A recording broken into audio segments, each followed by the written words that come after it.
Hi friends, നമുക്കിത് വായിച്ച് നോക്കിയാലോ. ഹൃദയ സംസാരം നോക്കിയാലോ. ഈശോ നമ്മുടെ ഹൃദയത്തിൻ്റെ വാതിലിൽ സ്ഥിരം മുട്ടുന്നുണ്ട്, നമ്മോട് സംസാരിക്കുന്നുണ്ട്. നീ ഇടത്തോട്ടോ വലത്തോട്ടോ തിരിയേണ്ടത്, ഏതെല്ലാം നന്മകളാണ് നീ ചെയ്യേണ്ടത്, ഇതെല്ലാം ഈശോ നമുക്ക് പറഞ്ഞു തരുന്നുണ്ട്.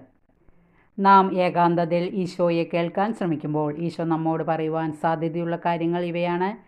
ഞാൻ നിൻ്റെ രക്ഷകനാണ്, നിൻ്റെ സമാധാനവും നിൻ്റെ ജീവനും ഞാനാണ്. എൻ്റെ അടുക്കൽ ഇരുന്നു കൊള്ളുക, എന്നാൽ നീ സമാധാനം കണ്ടെത്തും. ലോകവസ്തുക്കൾക്കെല്ലാം നിന്നെ വഞ്ചിക്കാനുള്ള കഴിവുണ്ട്.